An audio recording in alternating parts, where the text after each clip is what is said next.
My name is Kaveh Negabani, and I'm an artist. I grew up in a small town in Oregon along the Alsea River. Most of my neighbors were from the Siletz tribe, but there are a couple other tribes out there too. And the river was a huge part of my life. It's where I met a lot of my indigenous neighbors.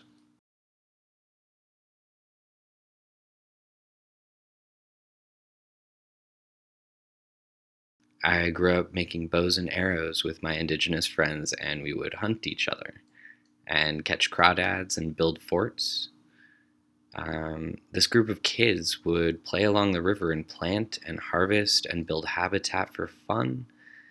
And when I moved to Portland, I had a hard time explaining to my Portland friends um, the impact that these structures had.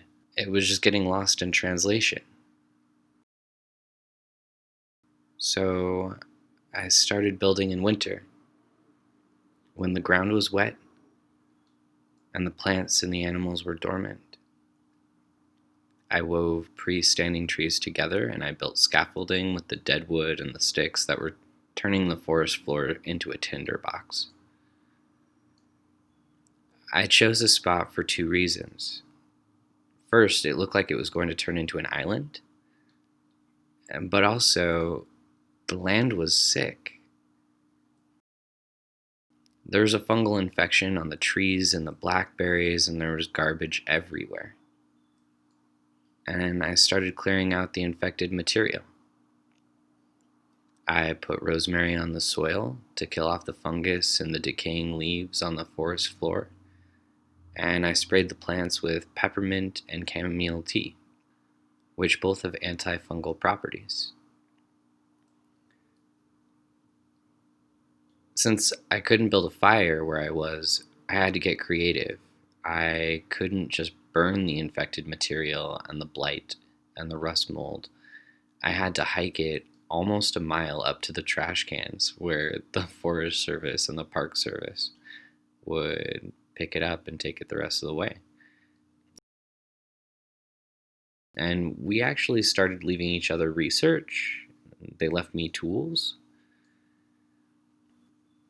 After 2 weeks, this labor of love paid off, and all the new growth was healthy. I laid out decomposers like moss to help break down any infected twigs and sticks I may have missed. I managed to heal about 800 square feet of land in about 6 weeks using indigenous science. I was told that putting moss at the base of new plantings prevented them from drying out, but I found out when it snowed in Portland that moss also protects these cuttings from freezing and adds a layer of insulation. Getting to see this area of land in the snow was really inspiring because I became hyper aware of all the wildlife in the area.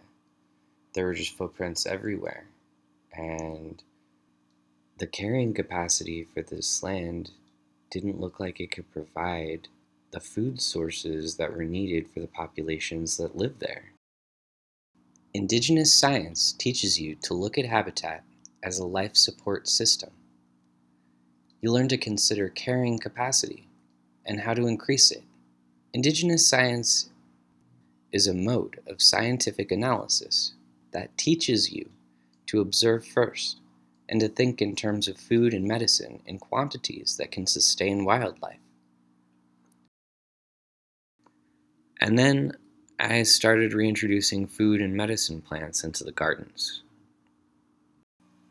We reintroduced about 45 food and pollen producing species back into the area, from camas to salmonberry, lavender, wild sage, wild roses, irises, columbines, strawberries, sunchokes, oxalis, walnuts, hazelnut, pears, plums,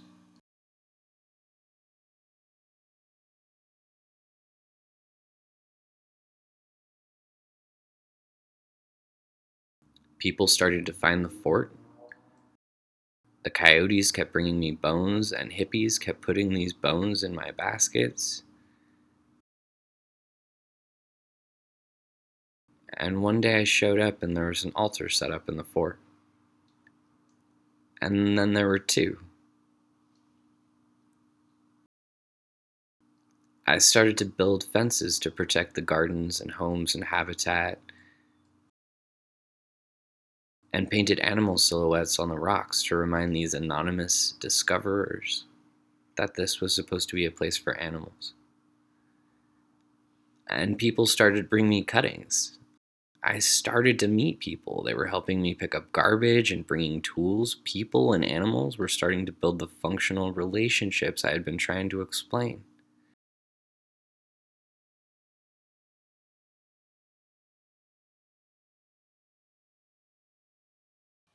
Indigenous languages whisper secrets about relationships in nature, and our professors call these secrets indigenous ways of knowing.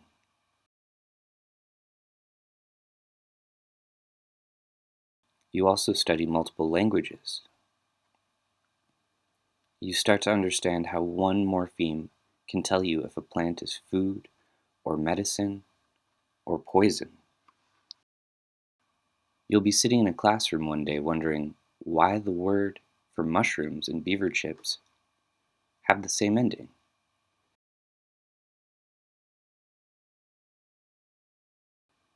The next day on your field trip, you find out why.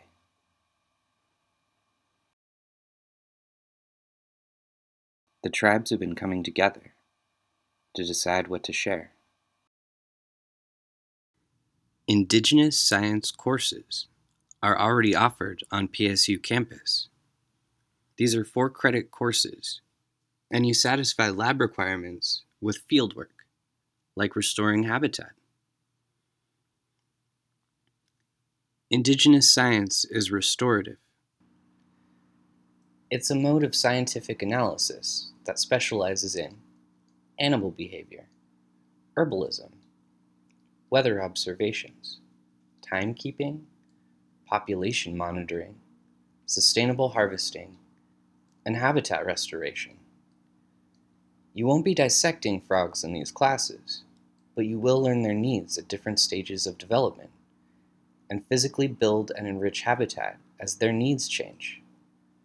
Indigenous science maintains a deep respect for life.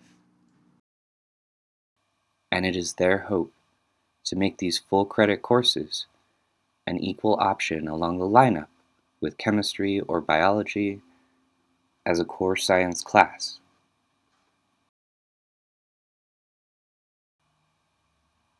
To try to help build a more sustainable future.